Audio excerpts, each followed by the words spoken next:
George, I want to go back to you. Now, the work that Arise have been doing over the course of the last 5 to 10 years in the agro-industrial space has been phenomenal.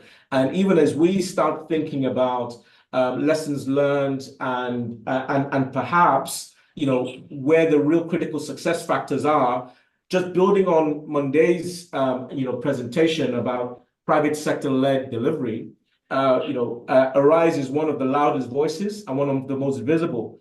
Can you just kick us off in terms of this conversation by telling us a little bit about your experience, some of the work that you're doing, and your ambition for the continent?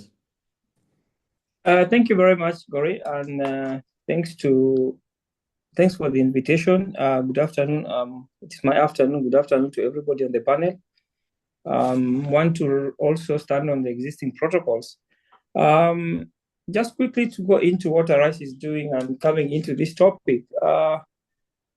What we are doing is looking at it from not just the agricultural bit, but looking at it from the bigger industrial aspect. And our motto and our goal is to make Africa thrive. Africa is predominantly in the commodity space in terms of industrialization, and that means that we are either looking at agricultural commodities, we are either looking at minerals or oil. That is oil and gas. What we have done so far in Arise, at Arise IIP, and the larger Arise umbrella, of course, Arise is a bigger family consisting of 3 distinct companies, all working in the African space. What we have done is to really provide the capacity and capability for the mining sector to work, and that is predominantly in the country of Gabon, where the industrial zone originally was based to take care of the entire value chain, from timber processing to just general industrialization on the back of the timber sector. But then we have subsequently moved out and also built zones. We call them industrial parks, as opposed to specifically referring them to as special economic zones, because for us, special economic zones is a regime as opposed to really hardcore stuff that we do. So we look at it from an industrial parks, industrial platform point of view. So we have operational zones in Togo and in Benin. And these countries are big in commodities like soya, cashew, and of course, cotton. So what we've done is that we built zones that oscillate around these core competencies or core resources that these countries have.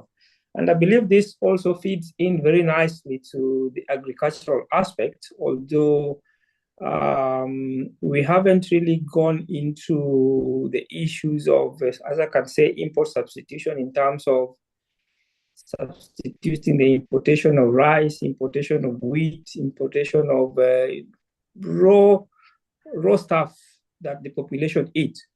But we've looked at it from what are the cash crops, what are the major cash crops that these countries have that can be transformed into valuable end products. And for us, we are looking at it not just as first, second, or third level transformation, but we want to take it from the core material to 5th level of transformation. And for us, the 5th level transformation here basically means that if I look at textile, then we're talking from farm to fashion, in that we build zones and ecosystems that support the entire chain from farm to shop. Whether it is cashew, then you bring in the cashew and you provide cashew that is edible in the supermarkets, that can be bought in the supermarkets and you can get in the airports. So that is how we look at it.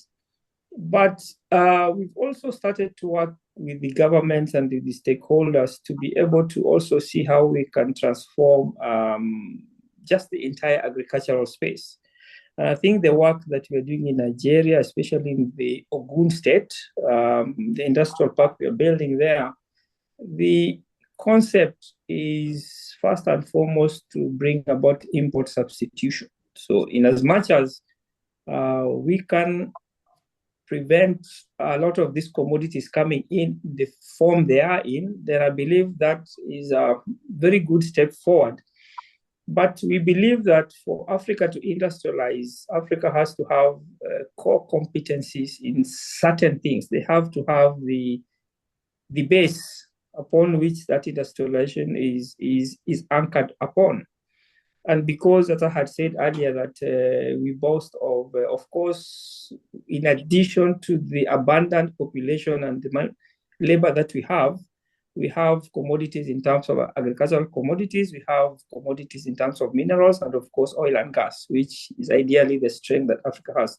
So unless we build ecosystems and platforms that use these commodities as the base, I think industrialization will still be a pipe dream for Africa. And what we have done so far in Chad, in Chad, of course, we are looking at the meat sector there, meat leather value chain in Chad.